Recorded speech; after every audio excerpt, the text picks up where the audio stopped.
Do horses have soulmates? Can they fall in love with each other? Don't answer until you've listened to this episode of Barn Stories. Welcome to the Barn Stories podcast. I'm Lori Prinz, editor of Equus Magazine. And I'm managing editor Christine Barakat.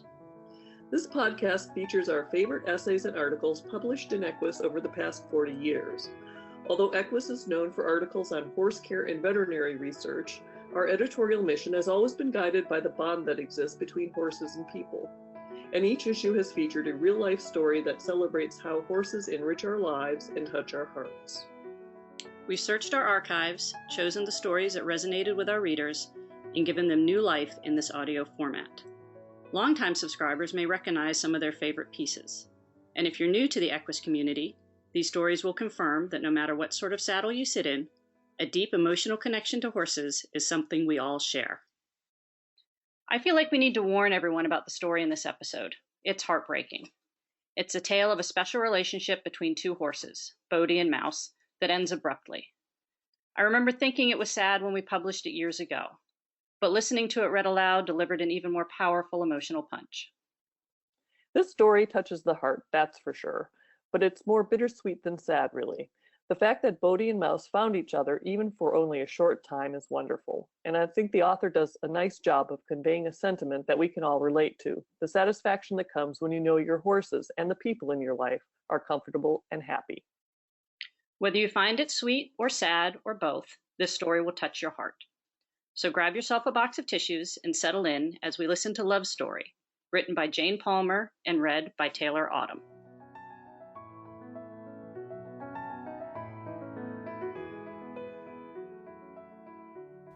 I don't know why some people refuse to believe that animals have emotions and form deep attachments to others.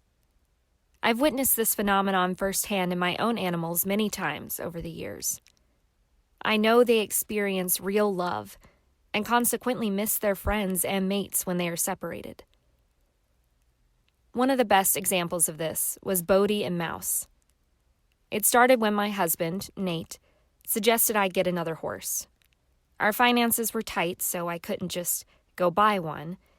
Plus, I wasn't sure I was ready to open my heart again. I was still mourning Bobo, the Morgan gelding I'd owned for 26 years.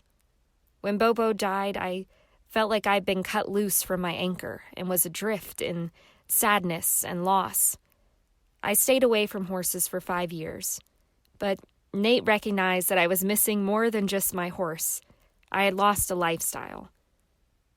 I started perusing Craigslist for free or very cheap horses, and soon I found a post that piqued my interest. It described a small, black, old-style Morgan who was rock solid and sound. He was purported to be around 14 years old, so I arranged to take a look.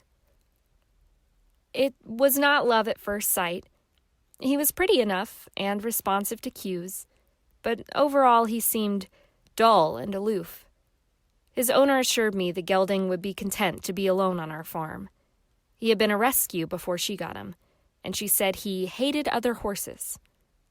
After the gelding's soundness was confirmed in a veterinary check, I bought him. I really can't explain why. I just had a feeling. The name he came with didn't fit him. This guy seemed to have a good heart and a desire to please, but also a degree of distrust. When I looked at him, I saw a story that I would never know. He had a smattering of white hairs that swirled like a galaxy on his forehead, so I named him Bode's Galaxy, after a galaxy far, far away. Bodie, for short. It seemed more fitting for a horse who always seemed so far away. Bodie and I got along well, but there was something about him. Something he exuded, a sadness or a melancholy. I couldn't quite put my finger on it. The veterinarian said he was healthy, but Bodie was just not very happy. At times I would look out and see him standing in the field with the look of indifference about him. The following spring, I stumbled across another ad on Craigslist. There was a photo of a little black mare with her owner sitting on her back and a beagle in her lap. I was smitten. The mare was free, and she was close by, so I called and went to see her. Mouse was the same size as Bodie, around 14.1, but with more of a petite build. She had gnarly knees and was a little reluctant, but I liked her owner and decided to give her a try. Mouse had had laminitis in the past, but checked out to be sound and healthy. Given what I'd been told about Bodie, I expected fireworks when I brought Mouse home. But I couldn't have been more amazed at the reaction I got. The memory still brings tears to my eyes. My melancholy boy was suddenly full of joy. He arched his neck, pranced and nickered, and blew in Mouse's nostrils. It was as if they had longed for each other for years. I ran in to get my camera, and when I got back, the two of them were standing, side by side, munching hay in the double stall with their heads over the wall. As they settled into life together, never once did I hear a squeal or see a strike or even an ear laid back. Just pure joy. Bodie was a new horse. The indifference was gone, and he happily took on the role of protector of his herd of two. Mouse settled in as if she'd always belonged here, and followed Bodie's cues as if trained to do so. Nate, who had never been a rider, was so impressed and at ease around the two horses that he became interested in riding Mouse. The little mare was calm and steady on the trail, and she quickly earned Nate's trust. Bodie usually led on our trail rides, but there were times when he would stop, unsure of a scary object or an unfamiliar area.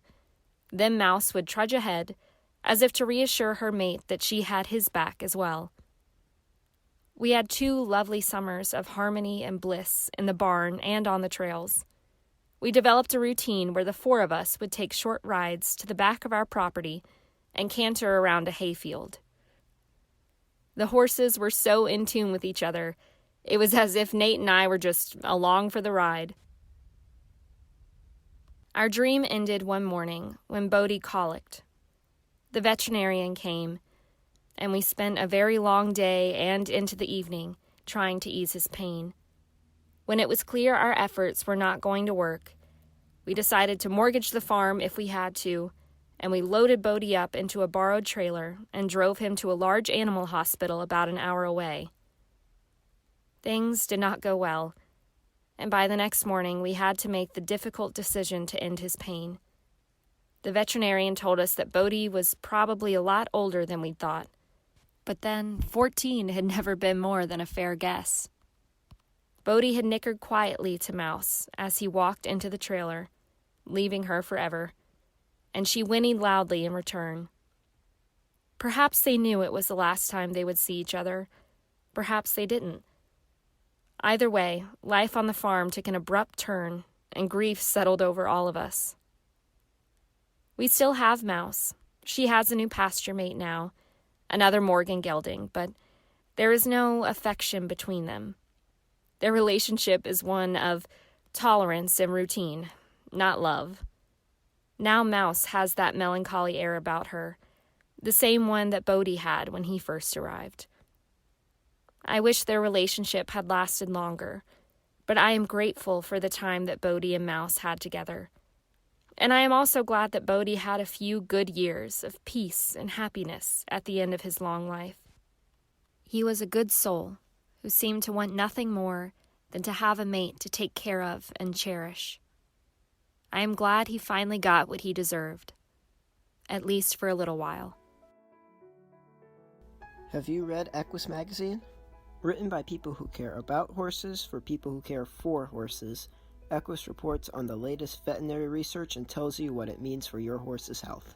Each issue is packed with articles on horse care, physiology, and behavior, with plenty of hands-on instruction and helpful advice from the world's foremost authorities. Discover for yourself what thousands of horse people have known for decades. Equus will help you make the most of horse ownership. To subscribe, call 800-829-5910 or go to equusmagazine.com. Thanks for listening to Barn Stories. We hope you enjoyed this episode. If you have a favorite article or essay from the Equus archives that you'd like us to feature in a future podcast, let us know. You can reach us at equusbarnstories, all one word, @gmail.com. Did you enjoy this episode of Barn Stories? Head over to iTunes to subscribe, rate, and leave us a review. Thanks for listening. The Barn Stories podcast is a production of the Equine Podcast Network, an entity of the Equine Network.